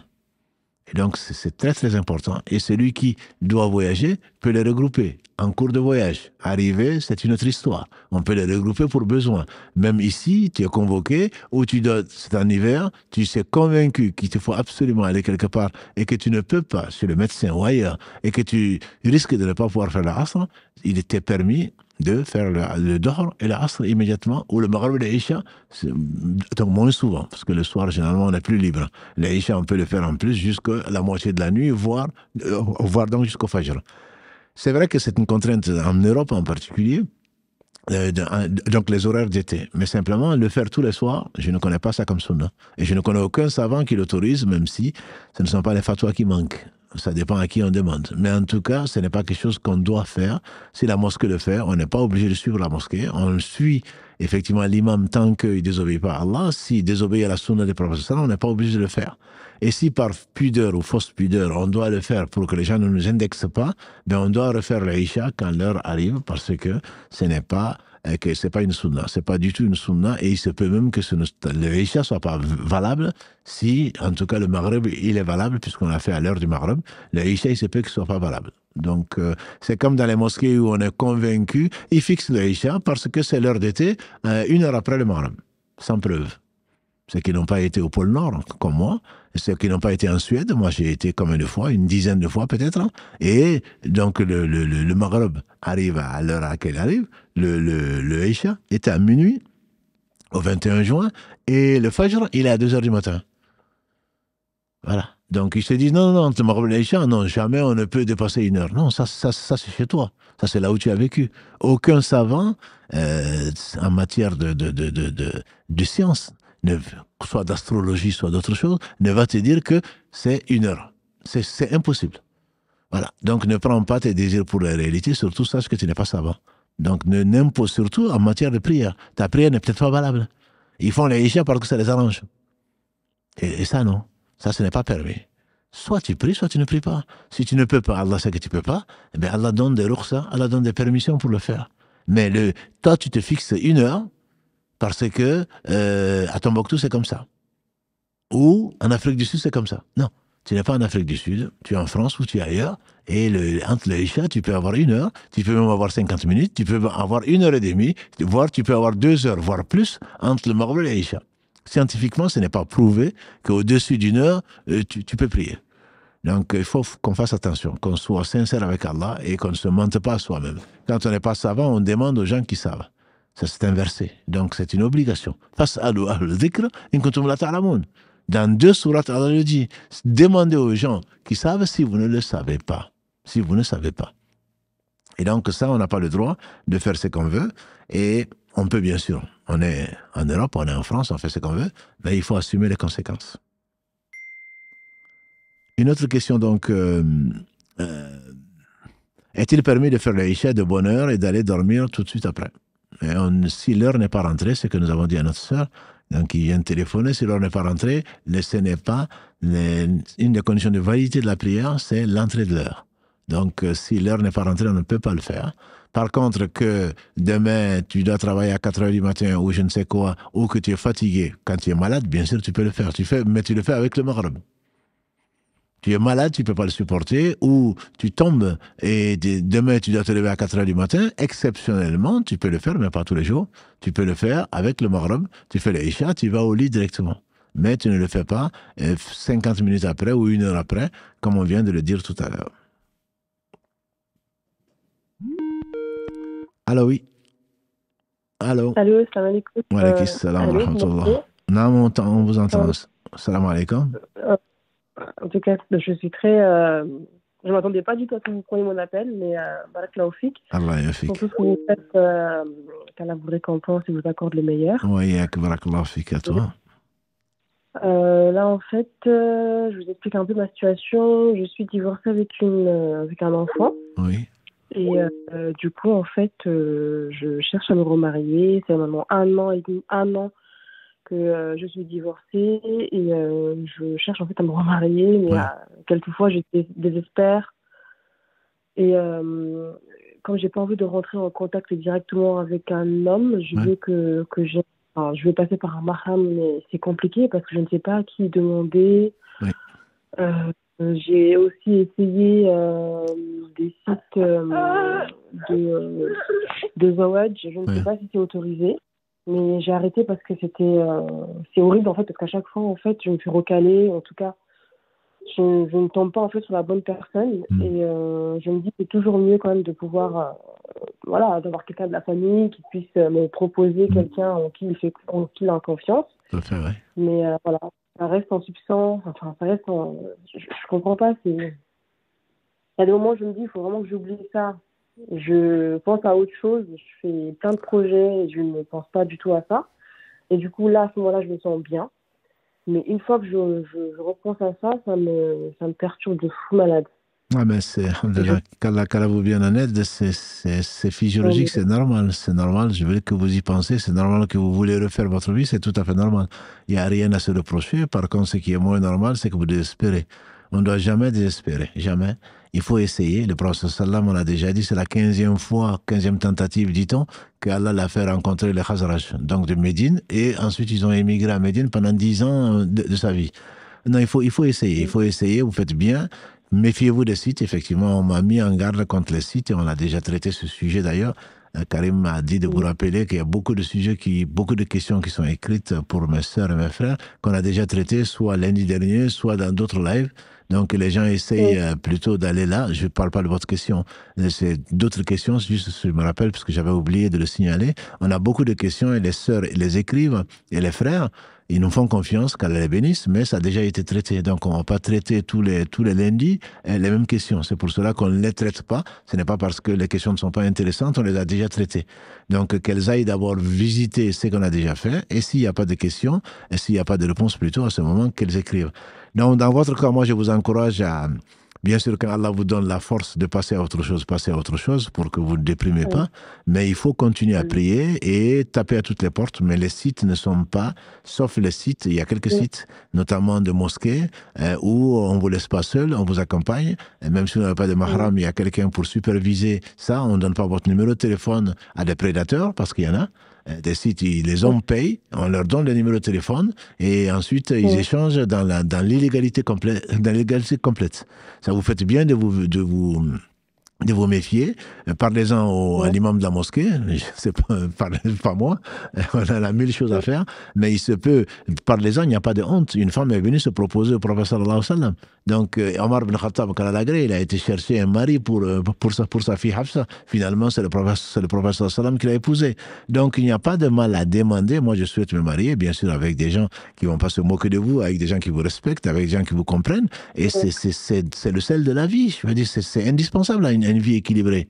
Donc, je vous encourage à continuer à faire des invocations, bien sûr. Si vous devez vous marier ici, vous allez vous marier, c'est certain. Et donc, passez par des copines qui ne vont pas se moquer de vous, à qui vous faites confiance. Et si elles se moquent, de toute façon, elles vont payer devant Dieu. Et voilà, par des gens que vous connaissez, il n'y a pas de mal à demander. Continuez à prier et, Inch'Allah, vous ne serez pas déçus. D'accord, Inch'Allah. En tout cas, ça va nous faciliter les autres. Amin, barakallahu fika. Alayki salam wa rahmatullahi wa barakatuh. Donc, on a pété un petit problème technique puisqu'on a la batterie risque de ne pas tenir, mais on est presque à la fin. On va peut-être prendre quelques questions rapidement, des questions écrites avant que... Oui. Et donc, ici, on va passer donc à des questions assez importantes. Elles sont toutes importantes. Est-ce qu'il est permis de demander à Allah la mort? Le prophète sallam a dit que personne ne demande la mort à Allah. Si vraiment on est éprouvé au point que on risque de perdre sa foi, qu'on demande à Allah, ya Allah, fais-moi vivre tant que la vie est meilleure pour moi et fais-moi mourir quand la mort sera meilleure pour moi. Quand tu seras dans la tombe, mon frère ou ma sœur, quand tu seras dans la tombe, c'est une épreuve beaucoup plus grave, une épreuve beaucoup plus grande. Tu ne pourras plus revenir. Le prophète sallam, il a dit le soujoud, un seul soujoud. Le mort va donner le monde et tout ce qu'il contient pour pouvoir faire une seule prosternation. Ça n'a pas de l'importance pour nous parce qu'on se dit, moi je prie quand je veux. Mais le simple fait de dire Subhanallah, La ilaha illallah, mis dans la balance, c'est mieux que les 7 cieux et leur contenu. Allah accepté. Donc il ne faut pas demander la mort. C'est vrai qu'on peut être dans une situation extrêmement délicate, mais il ne faut pas demander la mort. Si on demande la mort, c'est la fin des œuvres. À moins que Allah subhanahu wa ta'ala nous permette donc de disposer des œuvres qui viendront après nous parce qu'on aura investi. Une sœur qui demande certainement, est-ce qu'on peut demander comme dot un puits? Oui, on peut demander comme dot un puits. Le professeur m'a dit, ne serait-ce qu'une bague en fer, on peut demander si le puits, effectivement, ça a été fait pour nous, et la dot, bien sûr, le puits va, ça dépend donc des régions, mais le puits peut coûter cher. Peut coûter cher au mari. Et je sais que, par exemple, un forage revient à 6 000 € environ, pour ce que j'en sais. Et ça peut aller plus, ça peut être moins. Donc, si, bien sûr qu'on peut demander un puits en dot. Et est-ce qu'avoir tout le temps des waswas veut dire qu'on est sur le droit chemin? On peut pas dire, on peut pas généraliser. Allah seul sait, on peut pas généraliser tout le temps, parce que c'est aussi le waswas, comme toi qui poses la question, doit en être certainement victime. C'est que c'est très désagréable. Et on n'arrive pas à faire ses prières à l'heure, enfin on n'arrive pas, on met 30 minutes pour une prière, même pour les ablutions, etc. Donc les savants disent qu'il faut prier Allah subhanahu wa ta'ala et arrêter donc de répondre aux demandes plutôt de Shaitan qui va nous exiger, nous faire douter de l'intention, nous faire douter si on a fait les ablutions, nous faire douter de tout. Donc, à partir de ce moment-là, il faut vraiment éviter les waswas. Est-ce que c'est signe de foi? Certainement, c'est le professeur sallallahu alayhi wa sallam a dit qu'on est toujours sur le droit chemin. Je ne peux pas répondre à la question. Allah seul sait. Est-ce qu'une obligation de réciter la sourate al-Baqarah en entier après avoir récité la Fatiha? La sourate al-Baqarah en entier, mon frère, ça prend 1h15, 1h20 si tu la récites bien. C'est 286 versets. Donc, je pense que tu vas pas faire beaucoup de rak'ah.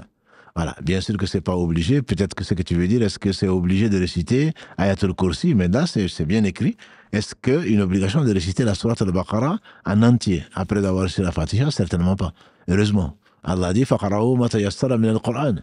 Dans la sourate 73 Al-Muzammil, l'enveloppé, Allah dit, lis, ô Mohammed sallam, tu te lèves, toi et tes compagnons, un tiers de la nuit, la moitié, un peu plus, un peu moins. Lis ce qui t'est facile du Coran. Donc, il n'y a aucune obligation de lire la sourate al-Baqarah en entier. Sinon, tu ferais très peu, même en hiver, tu ferais très peu de rak'ah. Donc, une autre question, Karim, techniquement, contribuer à ce que la batterie soit réalimentée, alhamdulillah. Quel conseil pour celui qui veut garder la même cadence que durant le Ramadan? C'est ambitieux. C'est ambitieux. Toi qui veux faire ça, la même cadence, c'est ambitieux. Le Ramadan, c'est 1 mois. Et comme l'a dit le professeur sallam alaihi 3 fois, la foi, c'est comme ça, c'est comme ça. Donc parfois, elle est très haute. Comme pendant le Ramadan, alhamdulillah, les shayatines sont enchaînés, c'est un mois qui est béni. Allah nous facilite les choses et il y a des fois où tu es éprouvé. Donc, garder la même cadence que Ramadan, je ne suis pas sûr que ce soit une sunna de le faire. Le Ramadan est un mois particulier. Mais tu dois garder l'essentiel, ce que tu t'es imposé, tu dois le garder. Et je ne te conseille quand même pas de t'imposer ce que tu ne peux pas faire. Le prophète sallam a dit, ce qu'Allah aime le plus, c'est la constance. C'est ce qui dure, même si c'est peu. Donc, je préfère que tu t'imposes des choses que tu peux continuer à faire. Je crains que pendant toute l'année, tu ne puisses pas tenir. Parce que tu restes un homme ou une femme, tu es faible et Allah a créé l'homme faible. Allô, salam alaikum. Alayka assalam wa rahmatullah. Oui. Allô, salam alaikum. Alayka assalam wa rahmatullah. Voilà, rahmatullah. En fait, je voulais poser une question. Oui. Parce que je vous suis, j'étais à Toulouse, je vous ai côtoyé un peu, je suis venu à Toulouse. Mm-hmm. Et j'ai une question par rapport au mariage, s'il vous plaît. Oui. Donc, j'étais marié. On s'est marié au Maroc, par exemple. Oui. Et on a divorcé avec ma femme. Oui. Et on veut se remettre ensemble. Oui. Donc, le mariage a été annulé ici en France. On veut se remettre ensemble. Donc, par rapport au contrat de mariage, parce qu'on a fait un contrat avec l'Ardoul. Mm-hmm. Donc, est-ce que l'un annule l'autre ou parce qu'on va se mettre ensemble? Donc, je voulais savoir Est-ce un contrat, c'est que si j'ai bien compris, vous avez fait un contrat de mariage au Maroc et le mariage ici, et le mariage ici par contre, vous avez divorcé. C'est ça, exactement. Mais si vous avez divorcé, le contrat est annulé. C'est pas parce que vous êtes marié au Maroc et ici que si une fois que vous avez divorcé, le contrat il est annulé. Oui. D'accord. Donc, quelle démarche il faudrait faire en fait? Ben, si le contrat Parce que par rapport au Maroc, il y a l'Adoul. Oui. Donc, les Adoul, ce sont pour ceux qui ne savent pas ce que c'est, ce sont les gens dignes de confiance, donc qui témoignent. Ce sont les témoins dignes de confiance. Ils ont témoigné que vous êtes marié. Là, vous avez divorcé alors qu'il n'était pas là. Il n'était pas là, mais vous avez divorcé ailleurs, ou en tout cas, le mariage était annulé. Donc, le divorce a été prononcé, et là, vous n'avez pas besoin de faire autre chose, sauf si vous voulez revenir ensemble, auquel cas, il faudrait leur signaler que votre divorce a été annulé, que vous voulez revenir ensemble. Donc, à ce moment-là, vous devez vous remarier à nouveau. Donc. Parce qu'on me dit qu'au Maroc, ça va être compliqué, parce qu'on n'est pas divorcé au Maroc, on est divorcé en France, mais pas ici. Mais de toute façon, si vous avez divorcé ici, vous êtes divorcé, ça c'est sûr. On ne peut pas être marié au Maroc et divorcé ici. Voilà. Donc le mariage par rapport à Adoul au Maroc, donc... Si vous voulez vous remettre ensemble, vous vous remariez ici et votre mariage reste valable, Inch'Allah. D'accord, Inch'Allah. Non. Mais juste vous demander, on me dit allez voir... l'imam, il peut vous remarier comme ça, mais... L'imam ne peut pas vous marier. L'imam ne peut pas vous marier. L'imam, c'est l'islam qui a des conditions de mariage. C'est ce que j'appelle ça, on appelle ça, entre guillemets, il faut faire le halal. Oui, non, mais je vois de quoi vous parlez. Oui. Le halal ou la fatiha ou tout ce qu'on veut. Le mariage en islam, le mariage a des conditions. Si effectivement vous ne dites pas à l'imam que vous avez divorcé, etc., l'imam ne peut pas le deviner. Donc, il y en a, le mariage a des conditions, il y a les piliers, entre autres piliers, c'est le tuteur. Donc, et il faut 2 témoins, il faut ceci et cela, qu'on a déjà détaillé dans toute une série donc, de live, je ne vais pas revenir dessus, le temps presse, mais le mariage a des conditions, demandez à l'imam quelles sont les conditions et surtout, dites-lui tout ce qui s'est passé pour ne pas l'induire en erreur. Oui, d'accord, ok. Il faut leur raconter l'histoire. Exactement. Barakallahu fik. Okay. Assalamu alaikum. Je m'appelle Ahad. Je dois changer de prénom. Si Al-Ahad, c'est Allah. Ahad, c'est unique. Ce n'est pas un prénom à prendre. Mais si vous appelez comme ça, je ne vous le reproche pas, d'autant plus que vous n'avez pas choisi votre prénom. Mais Al-Ahad, c'est ce qui est interdit. Donc ça, c'est Allah seul, subhanahu wa ta'ala, comme As-Samad, d'autres Ar-Rahman. Ce sont des prénoms à ne pas prendre, même sans avec le A. Même avec l'alif lam plutôt, on ne doit pas le prendre. Maintenant, Ahad, si j'avais à faire, je changerais de prénom, mais ce n'est pas une obligation. Ce n'est pas une obligation. Ahad, il n'y a que Allah qui est Al-Ahad. Est-il autorisé ou même conseillé de faire une sadaqa repas dès le retour de la Umrah? On en a parlé un peu avec la sœur qui a sa fille qui doit aller au Hajj. Ce n'est pas sunna. Ce n'est pas sunna de faire un repas. Encore moins obligatoire. Donc, conseiller, je dirais non, dans la mesure où c'est pour dire aux gens, j'ai fait la Umrah, maintenant, je suis purifié, quoi. Ou j'ai fait le Hajj, je suis monté en degré, et ça risque de toucher quelque part à votre intention, et peut-être à votre amour-propre, et que vous soyez quelque part orgueilleuse ou orgueilleux d'avoir fait la Umrah ou d'avoir fait le pèlerinage. Ce n'est sûrement pas une obligation, et je ne connais pas ça parmi les pratiques du prophète sallallahu alayhi wa sallam. Allô, oui. Allô, salam alaikum. Wa alaykum salam wa rahmatullah. Ça va, vous allez bien? Alhamdulillah, barakallahu fik. J'ai une petite question. Allez-y. Je voulais savoir, quand on prie, oui. Quand on prie et quand on invoque, oui. Quand on prie et qu'on fait un soujoud, oui. Et à ce moment-là, on est plus proche d'Allah. Ah. Et je voulais savoir, quand on invoque, est-ce qu'on doit prier avant sur le prophète sallallahu alayhi wa sallam avant d'invoquer pour nous-mêmes? Barakallahu fik. C'est une question qui se pose effectivement. Le prophète alayhi salatu salam est venu trouver quelqu'un en train d'invoquer Allah, en train de dire, il a dit, toi tu es pressé. Si tu commençais par louer Allah, ensuite prier sur son prophète sallallahu alayhi wa sallam, ce qui viendrait après comme invocation sera peut-être exaucé. Mais ça c'est en dehors de la prière. Dans la prière, on ne doit pas, à part le tashahhud, et à la fin, la prière ibrahimi, on ne doit pas prier sur le prophète sallallahu alayhi wa sallam. On dit, Ya Allah, Ya Rabb, on prie sans prier sur le prophète sallallahu alayhi wa sallam. Non, ça, on est proche d'Allah, mais ce n'est pas la même situation. Dans la prière, il n'est pas légiféré de prier sur le prophète sallam dans le soujoud. Je n'ai jamais appris ça, même entendu parler de cela. Donc, dans le soujoud, tu pries pour toi, tu pries pour nous, tu pries pour tes parents, tu pries pour qui tu veux. Et quand tu arrives donc au tashahhud, à ce moment-là, assalamu alayka ayyuhan nabi wa rahmatullahi wa barakatuh. Après, Allahumma salli ala Muhammad wa ala ali Muhammad. Dans la prière donc ibrahimi, là c'est le lieu, c'est là où il l'a fait, donc c'est là où Allah a aimé. Et après cela, tu continues, Inch'Allah, à prier pour toi, pour tes parents, pour les musulmans en général, pour les croyants, etc., jusqu'à la fin, donc jusqu'au salam. Mais il n'est pas légiféré en invoquant pour soi-même ou pour sa famille, de prier d'abord sur le prophète sallam dans le soujoud. Non, ça ce n'est pas quelque chose de légiféré. D'accord, barakallahu fik. Allah yabarak fik, ma sœur. Allah vous récompense grandement. Amin, barakallahu fik. On ne vous oublie pas dans les doigts. Jazakallahu khairan, je compte bien. Barakallahu fik. Lorsqu'on oublie de réciter la shahada après les ablutions, est-ce que ça les annule? Bien sûr que non. Non. Les ablutions ont un début, l'intention avant toute chose, et on finit par les pieds.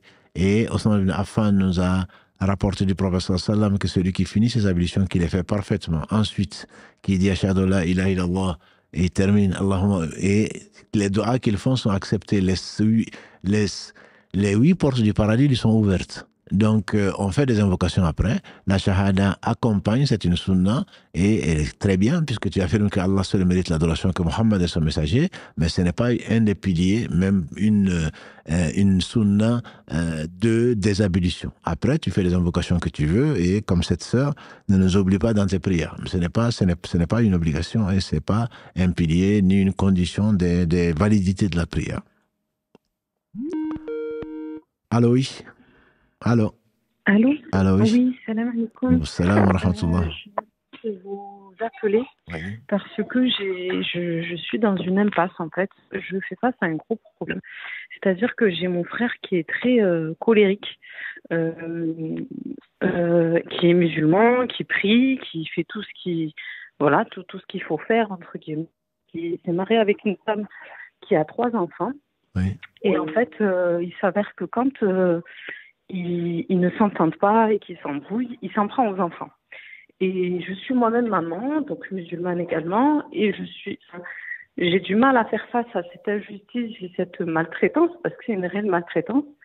Je ne sais pas quoi faire parce que l'année dernière, ma belle-sœur a un enfant, donc elle a porté un enfant de lui, donc qui est bébé, mais elle a 3 autres enfants d'un autre homme. Oui. Et en fait, ce qui se passe, c'est que l'année dernière, quand elle était enceinte, il avait frappé. Donc, quand il avait frappé, c'était pas la première fois. Elle avait porté plainte et moi, donc, je la soutenais complètement parce que j'étais pas du tout d'accord avec ce comportement, etc. Sauf que je ne me voyais pas non plus conseiller le divorce parce que je sais que c'est pas forcément autorisé. Oui. Donc, du coup, ce qui s'est passé, c'est que il était en garde à vue, il risquait la prison et en fait, ils nous ont convoqués au commissariat pour avoir nos versions des faits. Et en fait, il s'avère que donc j'ai commis un faux témoignage, que Dieu me pardonne, je n'étais pas au courant à ce moment-là, je pensais faire un mensonge, mais sauf que c'était réellement un faux témoignage parce que j'ai dit que c'était pas vrai alors que c'était vrai. Que Dieu me pardonne, on s'est repenti avec ma maman, sauf que du coup ça me ronge depuis le temps. Pardon, je suis désolée, je suis émue parce que je me suis repentie, je parlais plus avec mon frère pendant un certain temps, sauf que je voulais pas couper les liens parce que eux ils se sont remis ensemble entre temps. Donc entre temps on s'est reparlé, etc. Sauf qu'en fait, ce qui se passe, c'est que comme ces situations se réitèrent, ces coups de violence, les enfants payent les pots cassés parce que il y a des jours où il va pas les laisser manger. où il y a des jours où il va se tromper. Là, par exemple, elle ne va pas pouvoir aller à l'école parce qu'elle a un gros cocard et je ne peux pas assister à ça et je ne sais pas quoi faire. Il faut prier. Il faut prier pour eux. Celui qui est injuste, notamment, surtout avec les enfants, c'est inhumain. Aucune société ne l'accepte, personne ne l'accepte. Donc, si cette maman même accepte de voir violenter ses enfants, c'est quelque chose de... Aucun amour ne peut justifier l'amour pour un homme, ne peut pas justifier d'accepter l'injustice en général. Et ce que vous avez fait, effectivement, vous avez intérêt à vous repentir sincèrement, parce que Abu Bakr a dit que le prophète a demandé un jour, est-ce que je ne vous indiquerai-je pas les pires des péchés? Ils ont dit certainement. Il a dit c'est associé à Allah subhanahu wa ta'ala. Ensuite, le mauvais comportement, il y a le mauvais comportement vis-à-vis des pères et mères. Et ensuite, il a dit le faux témoignage. Le faux témoignage, il était accoudé, il s'est redressé plutôt, il a répété, et au point qu'on a dit, plus à Allah qui se soit tué. Donc ça fait partie des très grands péchés. Quand on témoigne, on doit témoigner pour la vérité, même contre soi-même. Vous avez eu tort de faire un faux témoignage. Ça, c'est la prison vaut mieux pour lui, la prison vaut mieux pour lui que ce que vous avez fait. Ça, c'est sûr. Exactement. Bon, après, je suis totalement d'accord et c'est pour cette raison. Non, je vous le dis, ce n'est pas pour vous, c'est pour nos autres auditeurs. Qu'on ne prenne pas exemple sur vous, non mais j'ai fait un faux témoignage et ensuite je me suis repenti. Non, c'est pas aussi simple que ça. C'est un grand péché. C'est un très grand péché et on doit témoigner même contre soi-même. Même contre soi-même, contre son père, contre sa mère. On doit témoigner pour la vérité et jamais mentir et faire un faux témoignage. Bref, qu'Allah vous pardonne et qu'il nous pardonne à tous. Maintenant, cet homme-là, ce qui est votre frère, gardez le lien de parenté. Vous n'êtes pas obligé de le visiter. Vous n'êtes pas obligé de voir ça. Et le prophète sallam nous a dit que celui qui voit un faible amable, qu'il le change de sa main. Donc, vous ne pouvez pas l'arrêter. Et sinon, de sa bouche, de sa langue. Vous ne pouvez pas le faire, au moins que vous ne soyez pas d'accord avec ce qu'il fait et éviter donc de fréquenter ce couple-là qui visiblement n'arrive pas à se passer l'un de l'autre et qui subit de l'injustice et qui fait de l'injustice. Moi, c'est tout ce que j'ai prié pour eux, parce qu'il va le payer, votre frère, si ce n'est pas au commissariat, si ce n'est pas par la prison, devant Dieu, il sera responsable de ce qu'il aura fait. Parce que j'ai même pensé à faire un appel anonyme pour maltraitance, je vous mens pas, mais j'ai eu peur aussi de me dire qu'il y a les services sociaux, peut-être que les enfants vont être enlevés. Oui, mais bon. Et qu'est-ce qu'ils leur réservent, je sais pas. Je suis vraiment... Cette mère est avant tout responsable, elle a ses enfants, ses voisins qui voient ça tout le temps. Vous êtes tous responsables de voir cette situation-là, qui est juste inadmissible. Voilà. Donc, si vous voulez pas, voilà, et c'est inacceptable. Donc, si vous voulez faire un signalement, vous le faites. Si vous ne pouvez pas, vous n'avez pas le courage de le faire, et je peux le comprendre. Est-ce que j'ai le droit? Je veux juste savoir si j'ai le droit de le faire. Quand vous voyez de l'injustice, vous l'arrêtez. Vous l'arrêtez si vous ne pouvez pas le faire. De la main, vous l'arrêtez par la langue. Il le sait, vous l'avez dit, et que il n'est pas d'accord.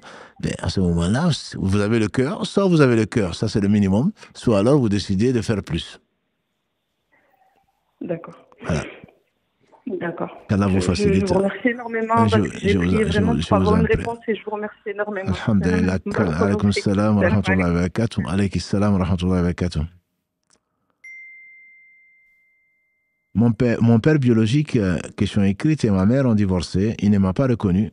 Ma mère s'est remariée et je considère mon beau-père comme mon père. Peut-il être mon tuteur concernant le mariage? Oui et non. Oui et non. Si le père biologique a épousé ta mère, c'est ton père. Il est le tuteur. Si tu n'as pas reconnu, il est devant Dieu, il est fautif. Donc il faut lui dire, je veux me marier, est-ce que tu peux être mon tuteur? S'il dit non, à ce moment-là, tu passes à ton frère. Si ce n'est pas ton frère, c'est ton grand-père. Si ce n'est pas ton grand-père, qui n'est plus vivant, c'est ton oncle paternel, etc. Sinon, c'est l'imam. C'est l'imam qui est, le prophète a dit l'autorité, plutôt c'est l'autorité. Le prophète a dit l'autorité est le tuteur de celle qui n'a pas de tuteur. Donc l'autorité, les savants, ils ont divergé, certains disent c'est l'imam, un pays en tout cas européen ou ailleurs, ou alors c'est un homme pieux de la communauté. Si ton beau-père est pieux, c'est ce que j'espère pour lui, et que tu n'as pas d'autres tuteurs, tu peux lui confier le tutorat. Mais c'est pas le droit, c'est le père. Si c'est ton père, islamiquement parlant, j'entends. Je parle pas de la biologie, je parle pas d'empreinte génétique, je parle pas d'autre chose. Islamiquement, s'il ne t'a pas reconnu, il reste quand même ton père. Et il n'a pas à refuser de te reconnaître si c'est un mariage légal. Il n'a pas le droit. Il doit te reconnaître. Même s'il refuse, tu ne fais pas comme lui. Il a fait un péché, peut-être dans la conception déjà, mais si c'est en dehors du mariage, c'est pas ton père. Islamiquement parlant, il peut pas être ton tuteur. Voilà, il n'est même pas un mahram. Donc, la question est assez compliquée, mais j'espère avoir fait le tour de la question. C'est-à-dire que si, effectivement, ce n'est pas ton père, ce n'est que ton père biologique, entre guillemets, c'est pas ton père, islamiquement parlant, il peut pas être ton tuteur. Ton beau-père peut être ton tuteur si tu as épuisé les différentes conditions, c'est-à-dire tu n'as pas de frère, tu n'as pas d'oncle paternel, tu n'as pas de grand-père. À ce moment, tu dois choisir l'autorité qui peut être soit l'imam, soit donc ce beau-père que toi tu considères comme ton père, mais ce n'est pas toi qui définis les règles du mariage. Allô, oui. Salam alaikum, c'est Samira. Samira. Voilà, avant de vous poser une question qui, je pense, pour moi est essentielle, juste pour vous demander, parce que ma sœur, elle m'a offert un Coran sous forme d'aimant à poser sur le frigo, et moi, je me suis dit que ça pouvait être comme de l'association. Ce n'est pas de l'association, mais en fait, Samira, tu es en train de poser deux questions. Cette question et la question qui va venir. Voilà, on a traité un peu, je pense que tu étais certainement à l'écoute samedi, avec le frère Si Mohamed, on a parlé de ça, pas exactement cela, mais le Coran n'est pas un jouet, c'est pas une parure, on n'a pas à faire le Coran. Non, mais ce n'est pas, c'est pas un problème. C'est juste le Coran n'est pas un objet de décoration. Il a été venu révéler pour nous guider, et donc on n'a pas à mettre ça sur le frigo ou un aimant ou quoi que ce soit. Même la Kaaba, on n'a pas à le faire. Donc on en a discuté, on en a discuté samedi dernier. J'avais dit à ma mère au téléphone. Voilà, j'ai dit je refuse, je suis pas sûre, mais bon voilà, elle a voulu bien faire, mais je me suis dit le Coran il est fait pour le lire, pas pour être en décoration. Mais voilà, ma question c'était ça. Je voulais savoir, par exemple, je sais que la Dora de l'opprimé, elle n'est jamais repoussée. Et moi, je voulais savoir si justement, dans mon invocation, j'ai été opprimée et que j'ai invoqué Allah en pleurs, mais à côté de ça, l'oppresseur, il s'est repenti auprès d'Allah Azawajel. Alors à ce moment-là, est-ce qu'il va être puni ou finalement il va être... C'est que vous priez pour que Allah punisse quelqu'un, ensuite finalement vous avez pitié de lui. Oui, en fait, moi, c'est vrai que j'ai invoqué Allah contre une personne proche dans ma famille. Et du coup, cette personne, je suis pas sûre, mais si elle a invoqué Allah, elle de son côté pour se repentir. Alhamdulillah, Allah est juste, Samira. Allah est juste. La personne, si elle est vraiment sincère, si son repentir est sincère, la personne va vous demander pardon. Si elle ne l'a pas fait, il se peut que son repentir ne soit pas sincère, parce que parmi les conditions du repentir, certainement regretter, arrêter, décider de ne plus jamais le refaire et réparer. Donc le minimum, c'est qu'elle vous a pris quelque chose de votre honneur, de votre bien, et vous a humilié ou je ne sais quoi d'autre, et vous a insulté. Le minimum, c'est venir de vous demander pardon. Si vous lui pardonnez, il se peut qu'Allah lui pardonne. Mais si vous ne lui pardonnez pas, si la personne n'a pas fait ce geste, parce que vous demandez pardon, c'est difficile. C'est une humiliation de la personne devant vous. Parce que vous pouvez dire, non, je ne te pardonne pas. C'est que vous ne ferez certainement pas. Vous allez lui pardonner, j'espère. Mais donc, la personne s'humilie et c'est le prix du repentir. Donc, si la personne ne vient pas devant vous en disant, ou ne vous écrit pas, ou je ne sais quoi d'autre, ou ne vous envoie pas quelqu'un, parce que ça aussi, on peut le faire, demande-lui pardon, j'ai vraiment honte, etc. Et que vous lui pardonnez, Inch'Allah, Allah va lui pardonner. Mais si la personne s'est repentie, le repentir n'est pas complet, tant que la personne ne va pas réparer ce qu'elle peut réparer. Et ça, elle peut le réparer, voilà, ne serait-ce qu'en vous demandant pardon. D'accord, malgré qu'elle s'est repentie à Allah en premier. Oui, mais repentir à Allah exige une faute faite à une créature d'Allah, c'est une double faute. Une faute entre Allah et nous, c'est une simple faute, même s'il n'y a pas de petite faute. Voilà. Mais quand ça implique une créature d'Allah, il faut réparer la faute si elle est réparable. D'accord. Voilà. Et si elle vient me demander pardon, mais qu'Allah me pardonne, parce que je sais que si on veut le pardon d'Allah, parce que moi je suis bien contente quand je demande pardon à Allah et qu'il me pardonne, parce que je sais qu'Allah c'est le tout miséricordieux, le très miséricordieux. Je ne cache pas, c'est ma sœur, mais je la vois noire. Je sais que c'est pas bien de parler comme ça, mais elle m'a fait trop de mal, vraiment. Et là, j'ai invoqué Allah, Samira, parce que je sais que... Excuse-moi Samira, on va s'arrêter là, Inch'Allah, parce que c'est l'heure. Oui, d'accord. Donc, je pense que vous avez eu la réponse à votre question, Inch'Allah. Oui. Non. Oui. Oui, d'accord. Barakallahu D'accord. fik. Merci Barakallahu fik. beaucoup. Allah yafik. Barakallah, merci beaucoup. Donc, comme vous avez entendu le gong de la fin, on va s'arrêter, Inch'Allah. Ça fait 1h40. C'est vrai que le temps passe, surtout en votre compagnie, qu'on espère bénéficier de la compagnie d'Allah subhanahu wa ta'ala. Vos questions sont nombreuses et on vous promet, alhamdulillah, Karim, retrace toutes les questions que vous avez envoyées, ou presque. Si la question n'a pas été traitée, on la traitera, Inch'Allah, un lundi, ou si, quand Allah le voudra, subhanahu wa ta'ala. Également, certains envoient la question et par mail, et par Instagram, et par Facebook, Messenger, et par WhatsApp, au cas où. Ce sont les mêmes, mes sœurs et frères sont les mêmes qui répondent. Donc, s'il vous plaît, choisissez juste, ne soyez pas pressés, choisissez juste une voie et ne nous donnez pas plus de travail encore. Et je peux vous dire qu'on a des centaines de messages. Moi, j'ai plus de 500 messages que je n'ai même pas lus encore, par mail seulement, rien que par mail. Donc, patientez, barakallahu fikum. On ne fait que ça, ou presque. On essaye, grâce à Allah subhanahu wa ta'ala, et pour Allah subhanahu wa ta'ala, de répondre à vos questions, de vous aider si on peut. Donc, ne nous demandez pas l'impossible.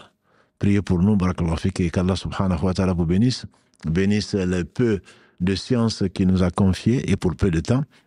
Et donc, qu'il bénisse surtout le meilleur des hommes, Mohammed, sa famille, ses compagnons, tous ceux qui les auront suivis dans le droit chemin, et qu'Allah subhanahu wa ta'ala nous réunisse tous au paradis, qu'il nous accorde son amour, l'amour des gens qu'il aime, l'amour des actes qui nous conduisent à son amour. Et on espère que ces lives-là et ces vidéos, comme vous les aimez tant, que ça rencontre l'agrément d'Allah subhanahu wa ta'ala, et qu'Allah vous aime. Barakallahu fikum, subhanakallahu wa bihamdika, ashhadu an la ilaha illa anta, astaghfiruka wa atubu ilayk, subhana rabbika rabbil izzati amma yasifun, wa salamun ala al-mursalin, walhamdulillahi rabbil alamin. Notre prochain rendez-vous, donc, c'est mercredi à 19h pour parler de la réalité de la foi. Wassalamu alaikum wa rahmatullahi wa barakatuh.